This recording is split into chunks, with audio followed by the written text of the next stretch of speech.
Hello बच्चों, welcome back to my channel. आज का टॉपिक है संघवाद। तो हम समझते हैं संघवाद का अर्थ। संघवाद का अर्थ होता है शक्तियों का बंटवारा, संघवाद कहा जाता है। कहीं कहीं एकात्मक शासन व्यवस्था होती है। एकात्मक शासन व्यवस्था का अर्थ होता है सारी शक्तियाँ एक ही सत्ता के पास होती हैं, जबकि संघवाद में शक्तियों का बंटवारा दो स्तर पर किया जाता है, एक केंद्र सरकार और दूसरा राज्य सरकार। उदाहरण के रूप में हम अच्छी तरह से समझ सकते हैं कि जैसे कि भारत में क्या है, संघवाद शासन व्यवस्था है। तो यहाँ पर सरकार क्या करती है, केंद्र सरकार और राज्य सरकार दोनों में शक्तियों का विभाजन कर दिया जाता है। लेकिन बाद में क्या होता है कि कुछ परिवर्तन किया जाता है कि बाद में पंचायतों और नगर पालिकाओं के रूप में संघीय शासन का तीसरा स्तर जोड़ा जाता है।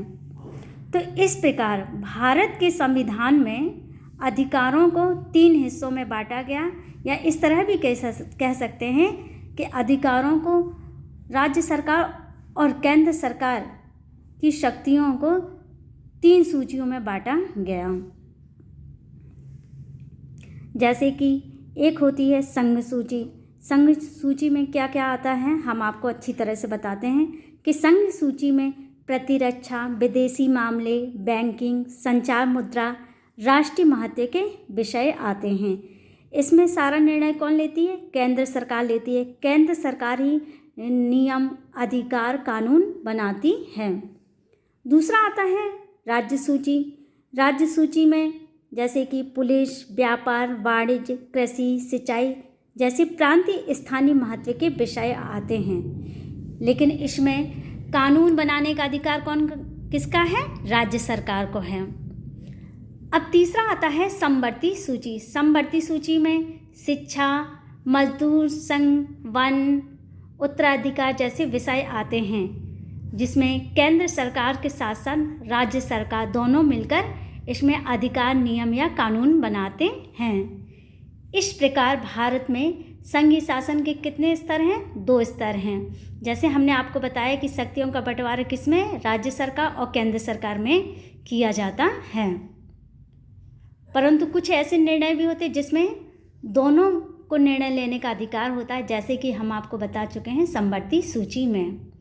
बच्चों, मेरी पूरी कोशिश यही रहती है कि मैं आपको ज़्यादा से ज़्यादा क्वेश्चन सरल भाषा में बताऊं, ताकि आप उसे लॉन्ग आंसर के साथ साथ शॉर्ट आंसर भी बड़े आसानी से कर सकते हैं। अब चलते हैं बच्चे, मैंने इसी में से कुछ इम्पोर्टेंट क्वेश्चन निकाले हैं जो आप सभी को तैयार करना है। तो चलते हैं हम क्वेश्चन पर। तो क्वेश्चन नंबर 1 है, केंद्र और राज्यों के बीच सत्ता का बंटवारा कितनी सूचियों में किया गया है? तो इसका आंसर है 3 सूचियों में। कौन कौन सी सूची है, संघ सूची, राज्य सूची और समवर्ती सूची। क्वेश्चन नंबर 2, भारत में संघीय शासन के कितने स्तर हैं? तो इसका आंसर है भारत में संघीय शासन के 2 स्तर हैं। क्वेश्चन नंबर 3, भारत में किस राज्य को विशेष दर्जा प्राप्त है? तो इसका आंसर है भारत में जम्मू कश्मीर राज्य को विशेष दर्जा प्राप्त है। बच्चों, वीडियो को ज़्यादा से ज़्यादा लाइक करें, शेयर करें, चैनल को सब्सक्राइब करें। अब चलते हैं नेक्स्ट क्वेश्चन पर। नगर निगम के प्रमुख को क्या कहते हैं? तो इसका आंसर है नगर निगम के प्रमुख को मेयर कहते हैं। क्वेश्चन नंबर 5, एकात्मक व्यवस्था में शासन के कितने स्तर होते हैं? तो एकात्मक व्यवस्था में शासन का एक ही स्तर होता है। जैसे कि हम आपको पहले बता चुके हैं कि एकात्मक व्यवस्था में सारी शक्तियाँ एक ही व्यक्ति के हाथ में होती हैं और एक ही स्तर पर शासन होता है। अब क्वेश्चन नंबर 6 है, पंचायत समिति का गठन कैसे होता है?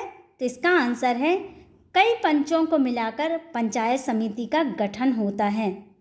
क्वेश्चन नंबर 7, बेल्जियम में किस प्रकार की सरकार है? बेल्जियम में संघीय सरकार है।